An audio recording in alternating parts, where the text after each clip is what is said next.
Have you ever wondered why money can make us feel so many emotions, from excitement to anxiety, from hope to fear? Imagine this. You're standing on the edge of a beautiful, clear lake. The water is calm, almost inviting. That lake is your financial journey. It looks peaceful, but as you step in, you quickly realize there's so much going on beneath the surface.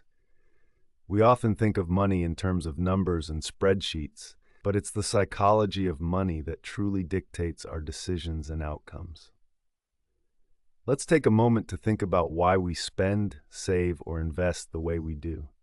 Imagine a friend who buys the latest gadgets every year, not because they need them, but because there's a thrill in owning the newest technology. Now, someone else you know might save every penny, living frugally as if they're preparing for a long, harsh winter. Both are driven by emotions, one by excitement and perhaps status, the other by caution and security.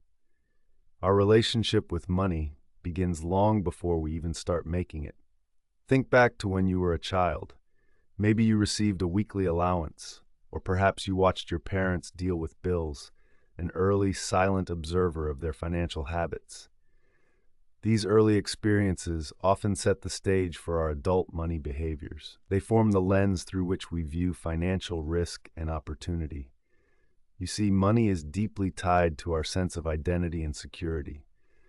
The stock market, for instance, isn't just about numbers on a ticker. It's a reflection of human behavior on a grand scale, fear and greed played out in real time. When markets crash, it's often because fear spreads faster than any virus. People sell because others are selling, driven by the fear of losing everything. On the flip side, when markets rise, greed takes over, pushing prices beyond reason because everyone wants a piece of the action. But how do we master this psychology? It starts with understanding that financial success is as much about managing ourselves as it is about managing our money. Let's talk about fear and greed, the twin emotions that dominate financial decisions. Fear can be paralyzing, making us hesitant to take risks. Greed can blind us to the consequences of chasing quick profits. The key is balance. It's like steering a ship through stormy weather. You don't let the wind dictate your course, but you adjust your sails and stay on track. One mental model to consider is the concept of enough. Imagine climbing a mountain, always pushing for the next peak.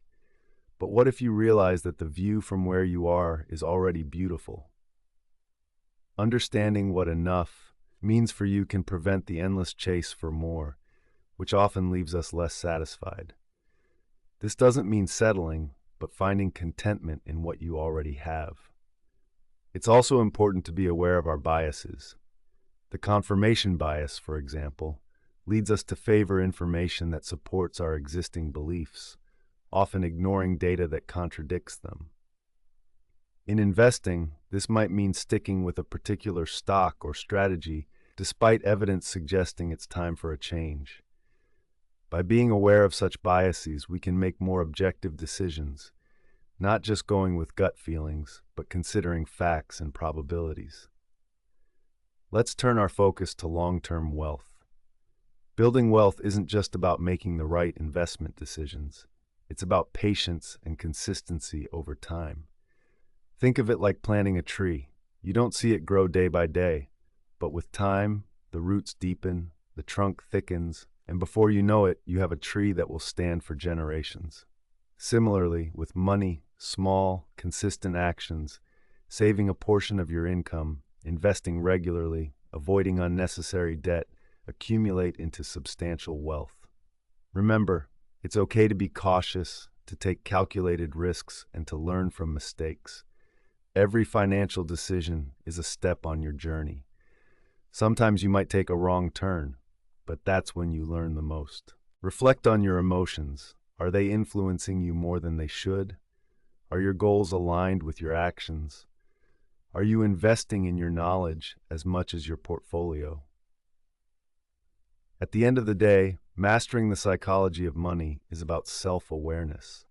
It's about understanding how emotions can cloud judgment and how to navigate those emotions with wisdom and clarity. It's about being mindful of your journey and finding joy not just in reaching your destination, but in the path you take to get there. So here's something to reflect on. What does enough mean to you? And how can you balance your emotions to achieve that sense of satisfaction and security? The answers may not come immediately, but pondering these questions is the first step towards mastering not just the psychology of money, but your own financial destiny.